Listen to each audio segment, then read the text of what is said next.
Let's go ahead and jump right into the predictions. Undisputed WWE Championship match, CM Punk, your champion, versus Cody Rhodes. I got CM Punk here. I don't think there's any reason to have Cody get the belt right back. I think CM Punk can have a little bit more of a plentiful run. I mean, he just won it. I don't really have much to say. Give me Punk.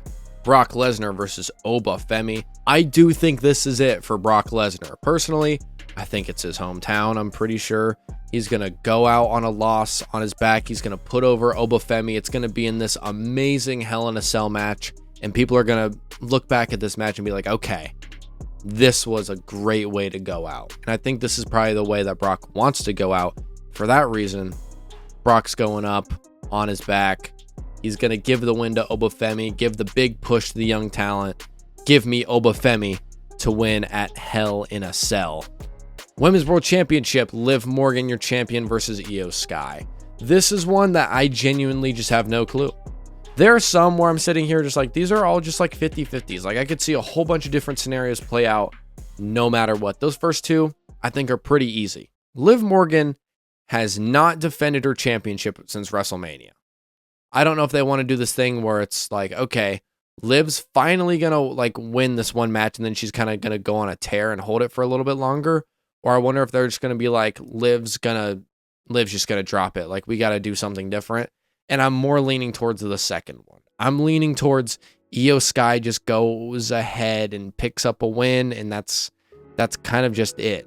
Because Liv, as great as she is and as fantastic as she is, I think they just don't know what to do with her. They're trying to make her like this scared champion, I guess. Why didn't we have her defend it in like a mini feud or something like that? Like, that's a whole nother thing I'm going to be talking about next week, most likely. If she does end up dropping this, like just how badly WWE dropped the freaking ball with Liv Morgan as their champion. I'm going to go ahead and pick Io Sky to pick up the win, just because I think they need to maybe go a different direction to maybe just get a reset or something on the creative. I don't know. I'm honestly just pissed off about the whole thing. Next, we have the singles match between Gunther and Nick Aldis. Here's what I'm going to say. The guy who beat John Cena, who retired John Cena, the guy who beat AJ Styles, retired AJ Styles, and the guy who retired Goldberg should not lose to a general manager. And if that happens, I actually might freak out. Like I said, the whole career killer gimmick has been ruined by creative, and they've done a terrible job booking him ever since he beat AJ Styles at the Royal Rumble in Saudi Arabia. Singles match, give me Gunther. Nick Aldis, like, he can be competitive just because he used to be a wrestler, and most people know that, and he's in very good shape, and people know he's a good wrestler, but there's no shot he should be beating Gunther, so give me Gunther in a win over Nick Aldis. 6-man tag match, LA Knight, Solo Sikoa, Royce Keys versus Jimmy Uso, Jey Uso, and Jacob Fatu. I'm scared they're going to do this thing where Solo turns on these two and all of a sudden it's like, what? No, because I wanted Solo as a baby face and I don't want him involved with the bloodline. I don't see Jimmy, Jay, and Jacob losing, but at the same time, I don't think you want to hurt the momentum of LA Knight, Solo Sikoa, or Royce Keys. Just give me... Do you know what? For this one, I'm just going to pick who I want to win. I want LA Knight, Solo Sikoa, and Royce Keys to win. So just give me them and screw it. Why not? Fatal Influence versus the Bellas plus Paige. They need to do some sort of heel turn in this match besides the men's tag match where Paige potentially turns on the Bellas. I think that you should give the young girls their flowers, the young girls their grace, the young girls a first win at SummerSlam. Give me Fatal Influence to beat the Bellas plus Paige. Moving over to night 2, World Heavyweight Championship match between Roman Reigns, your champion, and Seth freaking Rollins. Here's the thing. I don't want Roman to win at all. I want Seth to squash him. I don't really want it to be a squash match. Let's calm down. I hate squash matches. But I think it would be way cooler to see Seth win again and have Roman chase the belt instead of the inverse like it's been always, where it's people chasing Roman. Even whenever Roman Reigns chases championship, it wasn't even chasing it. He returned at the Royal Rumble, won the Royal Rumble, and then won his very next match at WrestleMania. Like, I want Roman Reigns to be sitting there, chasing and clawing his way back for a championship. And I don't think it'll ever happen again because he's not a full-time superstar at this point. But that's just what I want. Give me Seth Rollins to just keep owning Roman Reigns, and I don't care. I think that prediction's probably wrong, and I think Roman will win, but give me Seth anyways. The interim WWE Women's Championship ladder match, Tiffany Stratton versus Jade Cargill versus Charlotte Flair versus Chelsea Green versus to be decided, potentially Lash Legend. That's my guess. There's only two options for me. It's not Tiffy. Tiffy's the US champ. Jade Cargill, kind of, but she's kind of feuding with Charlotte Flair. Why not pick Chelsea Green? Why not my girl? Let's take her. Because I think there's going to be this huge feud with no title between Jade and Charlotte. And if you give it to Chelsea, I think there's just more fun options to go off of. It's not like you really have anyone more over than Chelsea Green. So, you know what? Screw it. Give me Chelsea. If it's not Chelsea, it's going to be Charlotte Flair for sure. Intercontinental Championship match, Penta versus Chad Gable.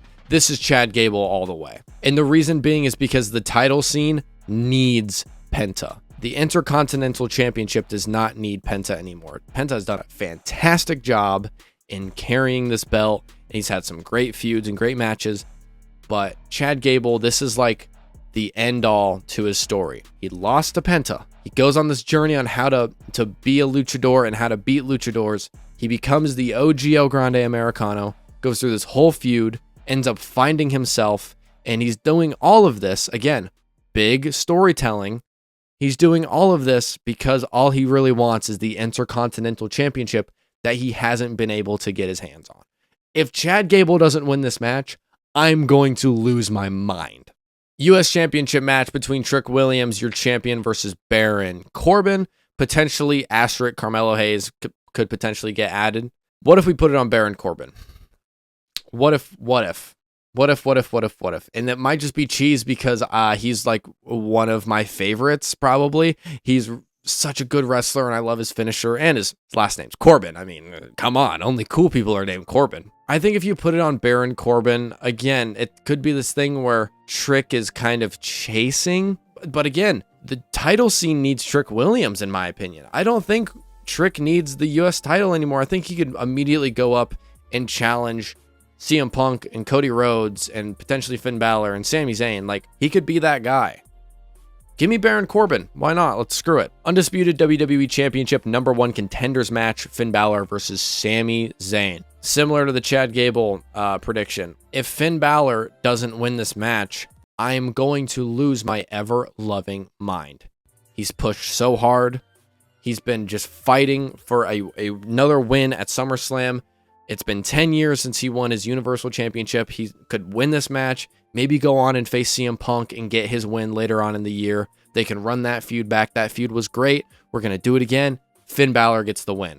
Why not? Why not Finn? He's going to beat Sami Zayn, and he's going to go on in a few months to become WWE Champion. And the final match on here, we have the Human Monies on a pole match between Danhausen and Dominic Mysterio. Here's my official prediction. Danhausen goes to curse Dominic for maybe the final time, or like to kind of end off the match. Getting ready to do the UR. Dominic pulls out a mirror in front of himself.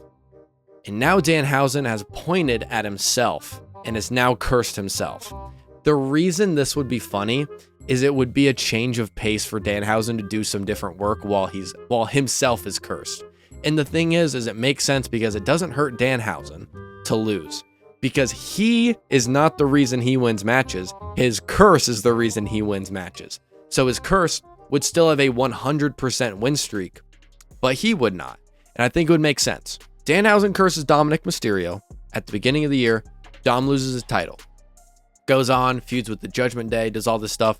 All comes full circle. He faces JD. You know, he stole money from the Judgment Day. Dom would finally get his get back 6 months later on Danhausen and be the first person to beat him in the WWE.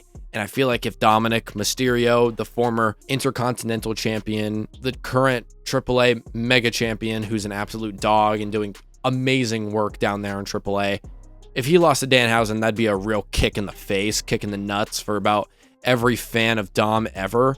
So give me Dominic Mysterio to finish off my predictions. I appreciate you guys for joining me. If you want to do me a favor, go over to my YouTube. That is The Zigzag with Corbin McCoy.